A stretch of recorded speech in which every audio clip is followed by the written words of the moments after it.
Do you need to graduate from a top university or have a master's degree in order to grow your career or climb up the career ladder?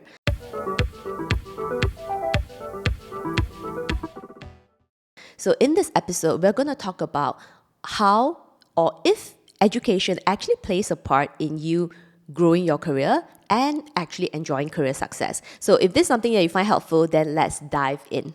And I'll start by saying that no matter which university you graduated from or which job you're currently working at, all awesome people are subscribed to my Career Confessions newsletter, which is the place to get exclusive tips and regular coaching from me every single week. So if you haven't subscribed yet, make sure that you do subscribe to my Career Confessions newsletter at www.meiping.com. So, okay, if you're someone who has graduated from university, I think that is something to be absolutely proud of because you work hard, you made an effort, you did well in your exams, and you are rewarded with your paper qualification. And I think that's great.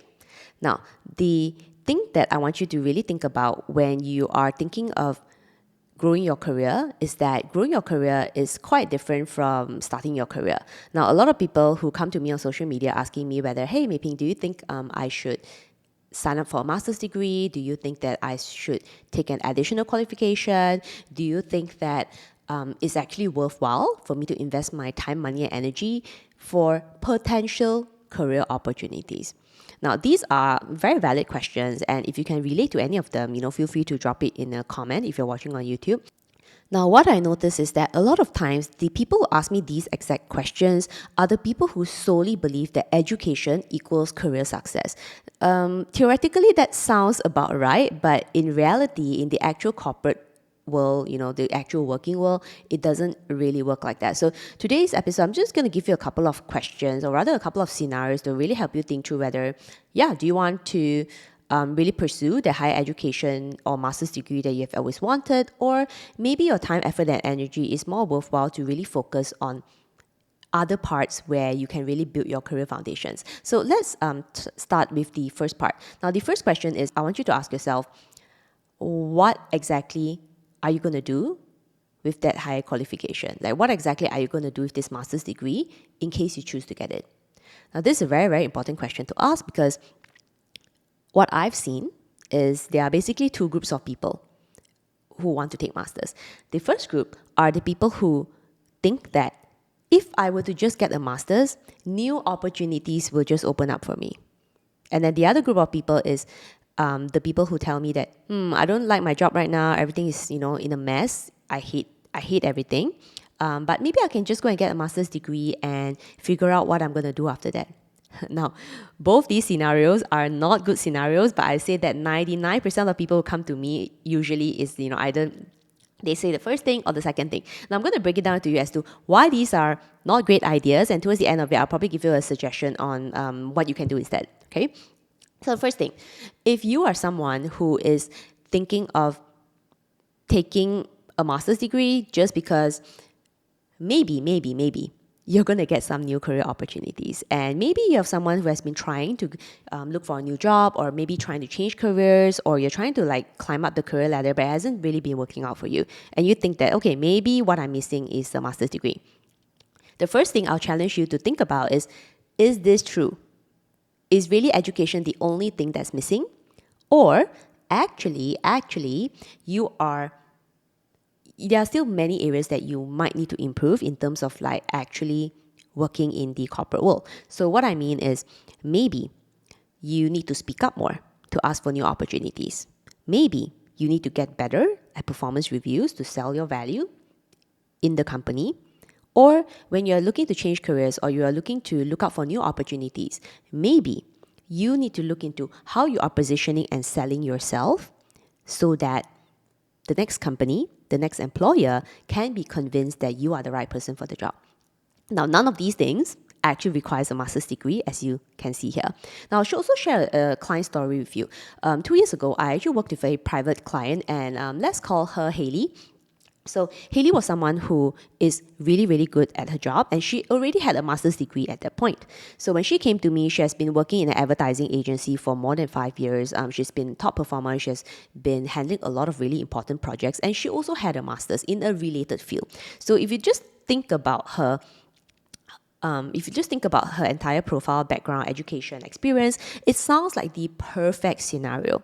But the problem was she really, really struggled to look for new career opportunities. And when she came to me, she has already been applying for 8 months, hundreds and hundreds of job applications, hundreds and hundreds of hours spent in looking for the next thing to grow her career, but no opportunities came.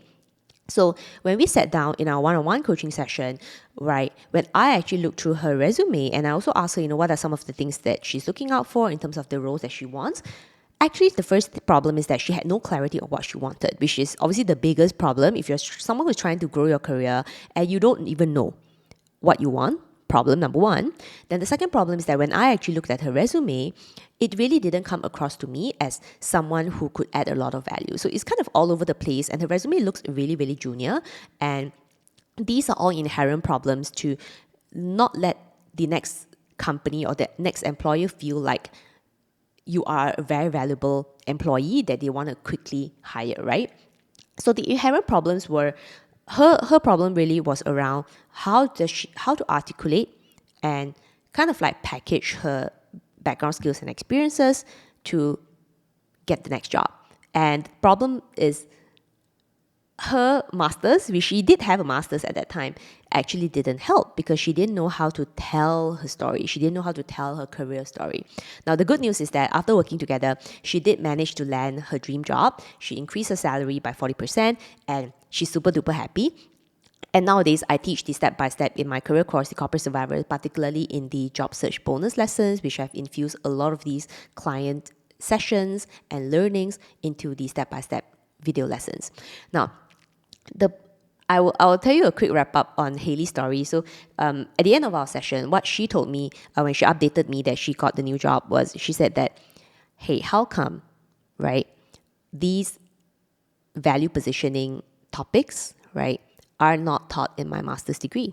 Because I spent a lot of money, a lot of time for a master's qualification that I believed would help me to advance in my career. But after job searching for 8 months, it clearly told me that, okay, maybe that understanding is wrong and maybe I should have actually invested in career coaching, right? Career courses that can actually help me get the next opportunity. And maybe later, right, if really, really the real reason and, my boss told me that I couldn't advance because of a lack of qualification, then maybe I'll do that.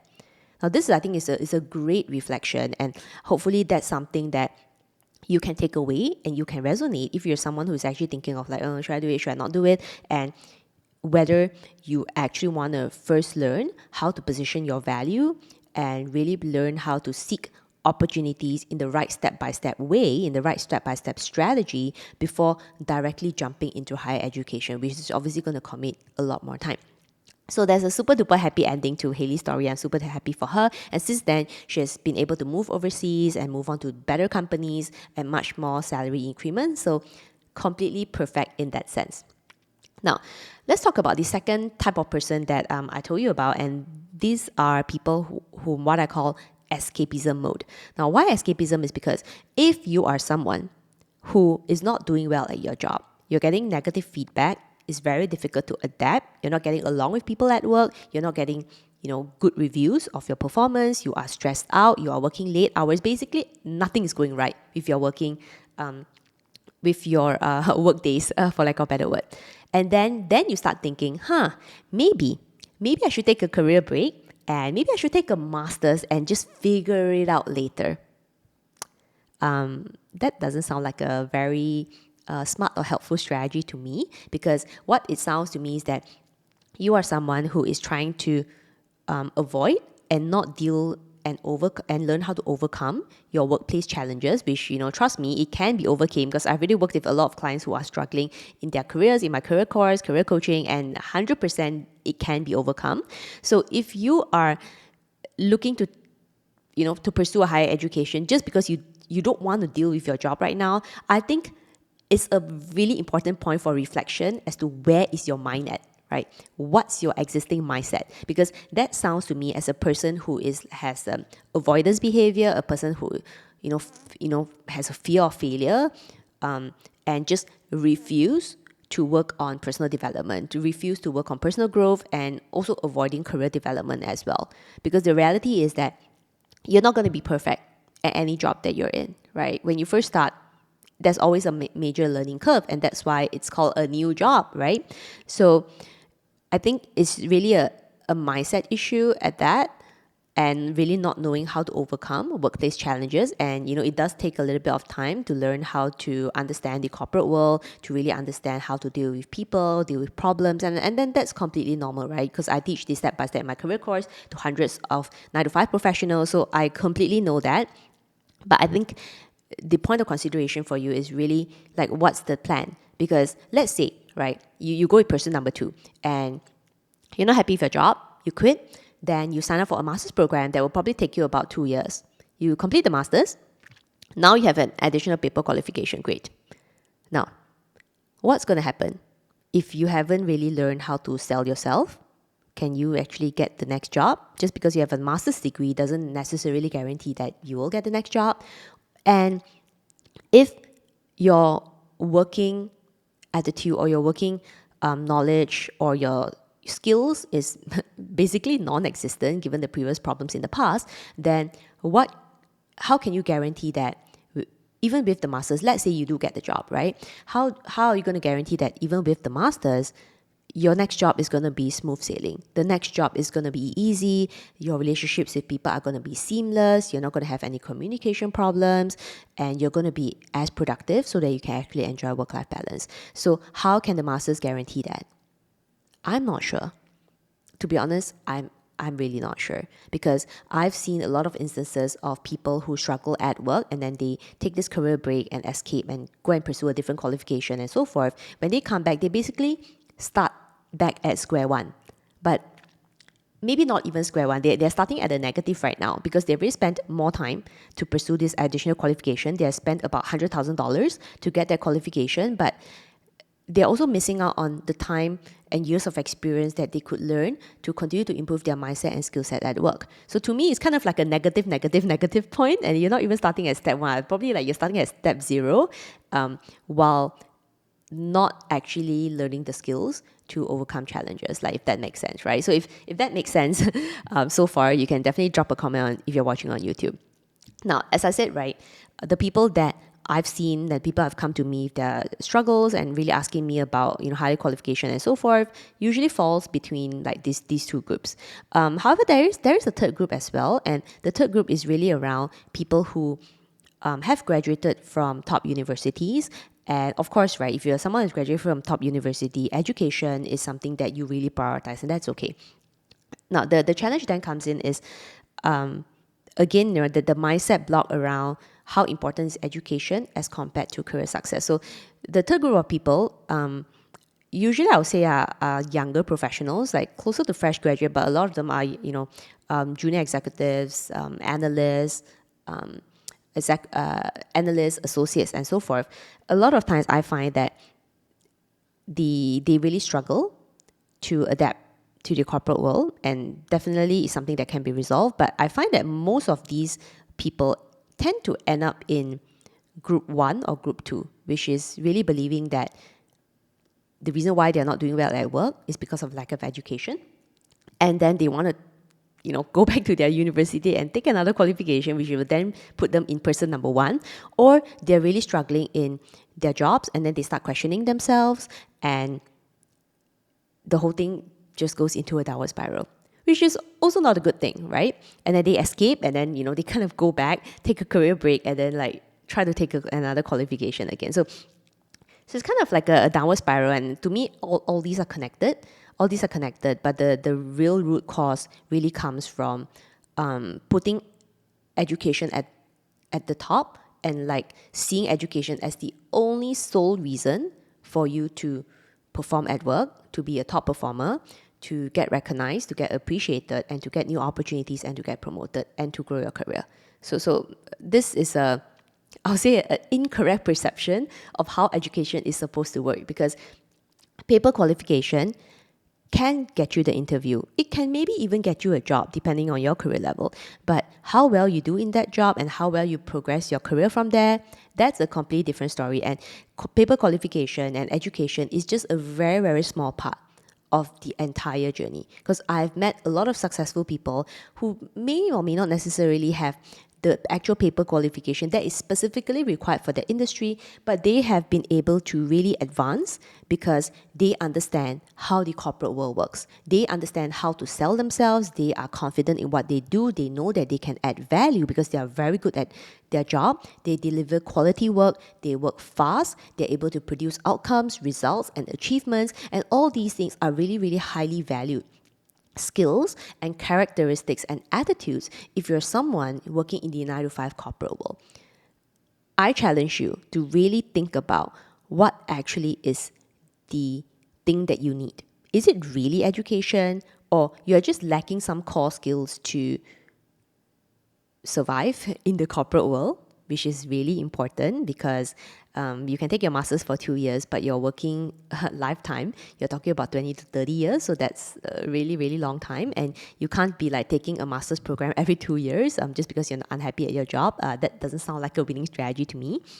So I think what would be a lot more useful if you're someone who is kind of like contemplating, and a lot of the things that I say in today's episode actually resonated with you. I think what will be a more worthwhile strategy and something that's, I think, a little bit more sustainable for you in the long term is to really ask yourself, like, what are your current soft skills deficiencies that is causing you to burn out at work or to struggle at work, that's leading you to think about taking that additional qualification?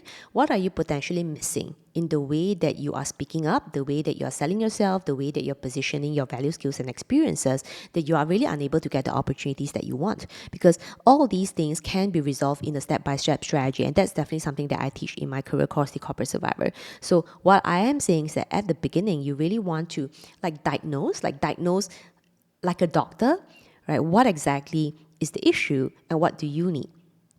And what is the fastest way? Or rather, what is the first initial step that you should take? That you can take right now? Like, to be honest, like learning how to understand the corporate world is something that you can really do right now, because that's something I teach step by step in my career course. And if you sign up, you can literally get started right now. And learning how to sell yourself, that's something you can get started right now as well. Like, you can start drafting your career summary and really rethinking your skills and experiences, how you add value. There's something that you literally can take out a piece of paper right now. Do it right now. And for those students in my career course, they can just jump into the job search bonus lessons and literally go through the lessons and start drafting that right now. So my point is, before you make a long-term commitment to higher education, to get more paper qualification that will obviously lock down your more time and energy, I suggest you think about something that you can do right now. And it all starts from learning how to actually diagnose what's potentially missing, what's the blockage, what is the thing that is stopping you from that next opportunity, or, the opportunity to get recognized at work, or maybe in the next job, the next industry. Because I assure you that the blockage is there, and 99.9% of the time, the blockage is not your education. So as we wrap up this episode, I really challenge you to think about what is that one blockage in your career. Just drop a comment on what do you think is the biggest blockage that you have in your career right now that is not education related. So if you're watching on YouTube, just drop a comment. I like to see it. And if you're someone who wants more helpful tips, more practical advice, and coaching from me every single week, then make sure that you're subscribed to my Career Confessions newsletter, which is really the best way to connect with me and to learn from me every single week. So welcome to my email community, and do subscribe for free at www.mapin.com. Till then, I'll see you in the next episode. Good luck. Bye.